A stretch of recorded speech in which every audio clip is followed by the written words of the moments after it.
Hi, I'm Pattu from freefincal. From this week, I would like to profile debt mutual funds in depth, and we will start off with HDFC Corporate Bond Fund, and we will answer a reader's question if we can use HDFC Corporate Bond for long-term goals.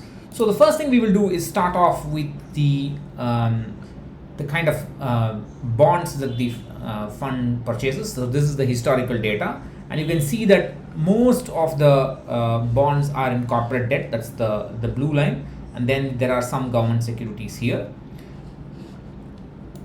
The next we will see the credit rating history. So you can see here again most of it is in AAA rated bonds. Occasionally the fund can hold less than AAA rating. That's the white sections here, and also here a little bit here.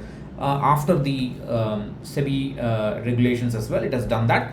That's fine, because the definition of a corporate bond is that a fund that holds minimum 80% in AA plus, AA or above rated securities.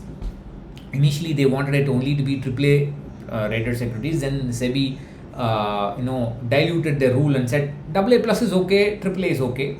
So you can see that small.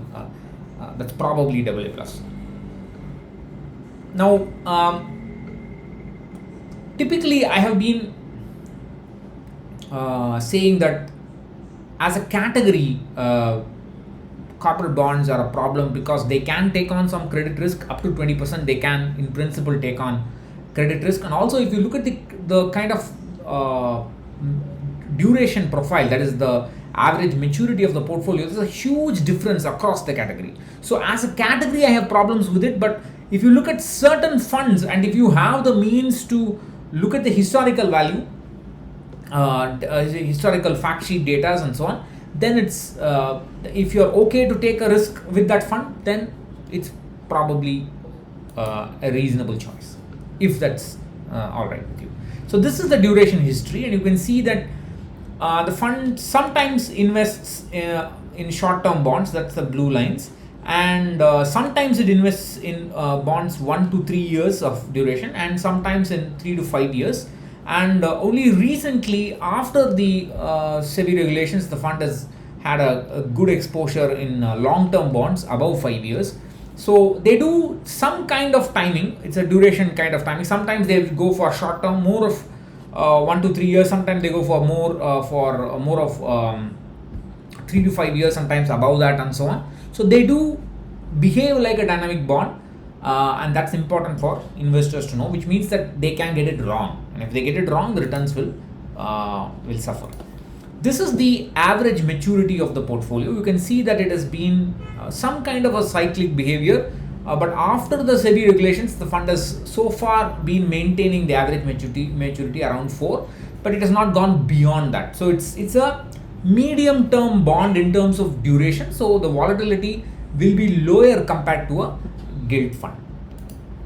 This is the yield to maturity. You can see the yield to maturity has is fallen down, increased a little bit, and then it has fallen down. So this is the reason why I keep saying investors should not get fixated on some returns when they invested in debt mutual funds. When they invest in a debt mutual fund, people say, I want 6%, I want 7%, I want 8%. That kind of expectations is very bad, because it doesn't work like that. I mean, in equity, you know that returns will fluctuate, but in debt also, investors must get around the fact that returns are unpredictable. You just don't know what you're going to get, and that's something that many investors are refusing to accept, but that's it. Now this is the NAV evolution of ICICI Gilt Fund, the red, compared with HDFC Corporate Bond Fund from 1st January 2013, that is the inception of direct plans.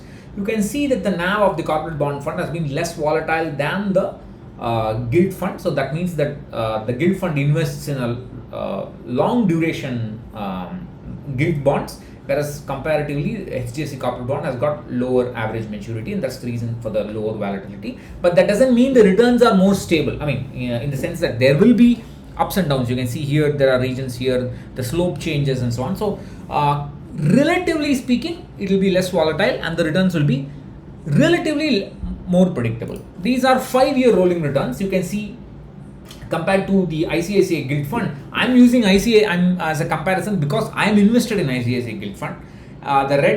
The dark brown, whatever you want to call it, the brown is the ICICI Gilt Fund, the blue is HDFC Corporate Bond, and the green is HDFC Gilt Fund. You can see the difference between ICICI Gilt and HDFC Gilt. Now, HDFC Gilt also behaves like a dynamic bond fund, but they seem to have done something wrong compared to ICICI Gilt.